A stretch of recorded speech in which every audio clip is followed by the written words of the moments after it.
Okay, who's with me here? I think New Year's resolutions are stupid. I mean, I don't. Relative to business, like, are you really going to hit the goal you set out for at the end of December all the way throughout the year?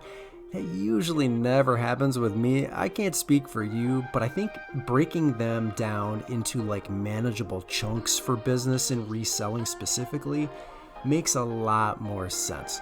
So rather than do New Year's resolutions and then try to adhere to some lofty goal that you might never hit, I'm going to break mine down into manageable chunks. So for January, I'm just going to set a very realistic goal, and that's to end the month with 1,250 listings. That seems to serve me well because I sell so much bread and butter. I'm just going to do more of that, and I find a lot of that bread and butter at the Goodwill bins lately, and let me tell you, that place is always packed. So this video, I'm going to show you a recent haul that I did at the Goodwill bins where I found a bunch of fantastic items. Let's take a look at them.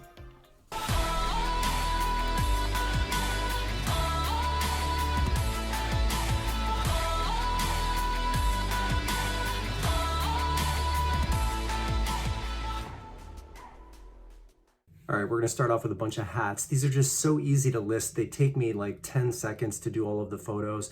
List and forget, they take up a very small amount of space in the basement, so, and who cares when they sell, right? I mean, a lot of them are just, again, bread and butter with the exception of a couple that I think I can get some good money for. The first one is this one, this like Cincinnati Reds Mr. Redlegs hat. It's a new era 940 hat. It has him on the front and the back. I didn't see this style on eBay listed, so I'm just gonna shoot for $25 and we'll see what happens. Next one is just a basic Titleist hat. There's no other branding on it. Adjustable in the back, very basic. This is also from New Era, 20 bucks. Next one is a vintage top of the world Ohio State Buckeyes snapback. So again, no comparable solds on this one. I think I saw one listed for, I think it was maybe $25, but I'm gonna probably list mine at around 15. I might match that other one. I'm not entirely sure yet, but no comparable solds on this. So, you know, it could take a while. And again, because they're just light and easy to list, I don't mind waiting a little bit, but I haven't really made up my mind whether I'm gonna be aggressive pricing on that one or not. These next few, I don't have them listed yet, but 10 to 15 bucks for each one of them. So Bob Evans Racing Team, I thought that was a cool one, pretty unique. Sierra Mist hats, they're not huge sellers, but there is a comparable on this one. Not a comparable sold, but I think a comparable listing at maybe 15 if I remember correctly. So I'll probably list this one at $15 too. That brand is Logo Athletic. Next one is a Tony Stewart Old Spice hat. I actually have one of, not this exact style, but I've got one listed in my inventory right now. This again, $10 to $15, has some branding and an embroidered Tony Stewart autograph on the back, Old Spice on the front. It's almost like a maroon. It's like a little bit of a darker red. The hat that I have listed is like an official Old Spice red, so I'm expecting that to sell pretty quickly. This one is Winner's Circle NASCAR. You can see that. This is the game, Ohio State. I don't know better than that. Ohio University. There's the game right there. And I will try to show you the tag on the inside. I believe this is vintage. I don't know if you guys can see that, but this was a pretty popular style back in the, I want to say the 90s. So again, $10 to $15 on this one. In decent condition, but I don't remember seeing any solds on those either. There may have been a few, but I don't recall. And then the last one here is a 2001 World Series Arizona Diamondbacks championship baseball hat. I don't know who the brand is here. Authentic like MLB merchandise tag here, but I don't recall who the brand is on this one. So again, $10 to $15 for that. All right, next I got a golf club. This is a King Cobra. It is a King Cobra Speed LD offset, 5,000 inertia. You guys are, you speaking a different language when you start talking about golf for me. So it's in decent condition. You can see there's wear on the head here, but the shaft and the grip are in excellent shape. So here's a picture of the grip. And then we've swapped this around here. Cobra, Basara, Mitsubishi. Comps are all over the place for this one. So I think I'm just gonna put 60 bucks on it, and then we'll see if, you know, we get any bites. Golf season will come around here in the next couple of months, so the sales will really start to pick up. And again, golf is not my strong suit, so I'm just kind of winging it. But this one was in really nice condition, relatively speaking, especially finding it at the bins. So I think 60 bucks is great, especially since these are super light. So this cost me basically nothing. All right, next one, Trendmasters 1993 blow mold, light up, plug-in, pumpkin. It's the bottom for you right there. This, I like this one because he's got like a happy face. Some of the majority of like the comparables were like the frowny, scary looking ones. So this one had a happy face to it. So that's one of the keywords that I used. I'm just gonna list this at $20. I know we're kind of far away from Halloween, but I also know that Halloween sells year round. If I pressed, I could probably get 25 to 34, but I think a lot of the comparable sales and solds that I've seen after Halloween are falling in the $20 range for this style, like 1990s Trendmaster blow up or blow mold, light up pumpkin. So I think that's just where I'm going to price mine at. We'll stay a little bit aggressive, and hopefully we can move this within 3 months or so, because Halloween does sell year round. The volume just drops a little bit as we move out of the holidays. All right, next is Knuckles Sonic X. There's the tag here, and this is from, I think, what does it say? Toy Network. There's the tag. It is from, I don't remember what year it is or if I even saw it on here, but I think this guy, I'm gonna mark him pre-owned. He's the red version with purple eyes.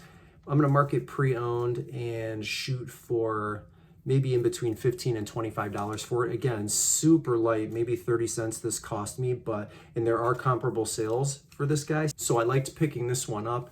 And you know, when you're at the bins, that's what it's all about. It's like, how many items can you get based on weight? So this one is like super light, kind of a no-brainer, and I'm happy with, you know, $15, $20, $25 for that one. All right, next is Purex 3-in-1 laundry sheets. Yeah, so brand new, sealed, and picture of the UPC here for you. This has very good sold data on it, so I'm thinking in between $25 and $30 for these. They sell pretty regularly, so this was a pretty good find. They look great inside the package, and yeah, just sitting at the bin. So again, that's another good pickup right there. They're pretty relatively light, probably about a pound or so, so this probably cost me about $1.70. Good news and bad news about this guy.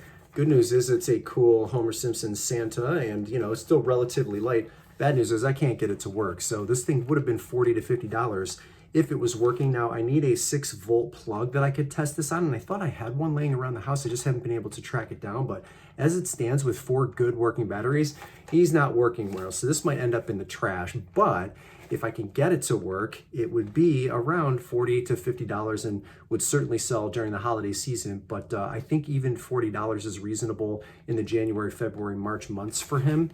But yeah, that's kind of disappointing. Can't really make him do something he's not working to do. So I'm gonna try to look for that plug and see if I can get it to work that way. Otherwise, in the trash he goes. All right, next I got some Nike Vintage 76. I don't know if you folks can see that. It says Vintage 76 on the inside of the temple there. Try these on. How do they look? I don't know if these are men's or women's. I think they might be women's. I don't know. They're kind of huge though. So I had never seen these before. And again, super light. I'll throw them in the cart. We'll call this $15, $20 and hope that I can move them as the summer approaches. But I like them and I like the style, and they're really clean. So that was a plus. So we got those. Okay, next is a pair of Gucci eyeglasses. Now I don't know. I can zoom in. You can see the logo right there. These are authentic, and the style, I don't know how to get you the style here because it's on the temples, but it's kind of hard to read. So if I have a comparable, I'll put it up on the screen for you after we're in editing mode. But I think these are going to land probably between $50 to $75. And then I also have another pair that had the case along with it. These, another pair of reading glasses, and you can see the logo right there. This one is GG3151. They are authentic, and again, I think I could probably get $50 to $75 for just the frames. Sometimes it makes it easier if you just pop the lenses out, but at this stage, I'm gonna leave them in because I don't know any better. But these will probably take a little while to sell, and but when they do, you know, $50 to $75 for a good, authentic pair of Gucci reading glasses is kind of hard to beat. So the case is authentic also. You can see the button right there even says Gucci on it. So really good for both of these. And it's just a matter of time. Those were great. Those were great finds. I'm happy with those. All right, let me show you some shoes. Some Air Max 95. This is Air Max No So. These are the black and blue versions. The soles are in pretty good shape. They're a little bit on the heavy side, so maybe they were $3. The bins that I go to, they raised their prices 10 cents per pound. So these were probably like 2 full pounds. So maybe $3, $3.50. But this style is one of the more desirable styles for the Air Max 95 No So's. So I'm thinking I can probably get 100 for these. Are men's 9.5s, I believe. And every like comparable that I saw that was pre-owned was selling for over $100. So that's where I'm gonna probably put these at. Put these at about $100. Next is a very standard pair of Merrell Jungle Mocks. These are a men's 11.5, I believe. The soles are in pretty good condition with like lots of tread left. And this is sort of a bread and butter right here. I mean, I'm thinking it's probably gonna land around $30. And there are a lot of them online. With the pair of shoes that you're gonna see next, same with the next pair, but the only way to really stand out is to price aggressively. So for a pair like this, that's what I'm gonna have to do, even though it's like a dark brown, dark chocolate color. I could put that in as keywords, but really with these ones, with so many listed, you have to use pricing as a way to get yourself visible. So let me show you the next pair as well. Standard Sperry's. These are in decent condition. They're not in the best shape. And you know, condition does matter to an extent here, not just price. So with these ones, I think I'm gonna again land these between $20 and $25. Sperry Saltwater Duck Boots, STS 91175. They are a woman's size 7. And again, they're in decent condition, but you know, the interior needs to be cleaned a little bit still. So $20 to $25 for these. And again, just price aggressively because there's so many of both of these brands on the internet right now or on eBay. So staying aggressive price-wise guarantees that I'll probably get seen a little bit more rather than price high, which is what I like to do with a lot of my other items. All right, pair of Shocks, no kidding, right? So here's another pair for you. You're like a metallic silver and pink style. Let me get the style number for you. 312828-061. Here's the soles in really nice condition. And they are a woman's size. Okay, so these are a size 5Y, but the Nike conversion chart also says that these could pose as a women's 6.5 as well. So I have both of those sizes in there. I have the 5 youth, but I also have 6.5. These are definitely a woman's 6.5, just based on, you know, the way they feel in my hand, and they're in pretty good condition. So I'm gonna shoot for $50 for these. It might take a little while to sell because some people might not be convinced that the 5Y is in fact their size at a 6.5, but I could be wrong. So I'm gonna put $50 on these and we'll see what happens here. I like the pink and the metallic colorway for this, so I'm hoping it sells a little bit quicker based on that, and not just somebody trying to guess that they are that this 5Y will fit their feet. Okay, Nike. These are Nike Kelso thong slides. There's nothing to them. They are very basic, but they have excellent sell-through rate. So the current listings to sold ratio, very, very good.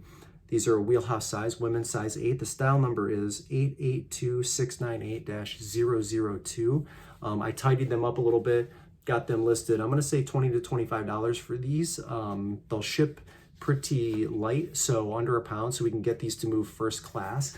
And I'm pretty confident that these will sell relatively quickly. So in good shape after a little wipe down. And again, at the bins, this is great because You find 3 good pairs of slides and it'll pay for your entire trip once you get them sold. And then you've got all that other stuff that you can list. So these are wonderful at the bins when you find them. These are going to cost you about what, $4.70 if you're in my area at the retail stores. So getting these at the bins for 50 cents is like a huge, huge, huge plus. Okay, next, another pair of Nikes. Now these are Nike Cortez, but these are like a 2018 reissue of the original. You can see this piece of jewelry right here. It says 72.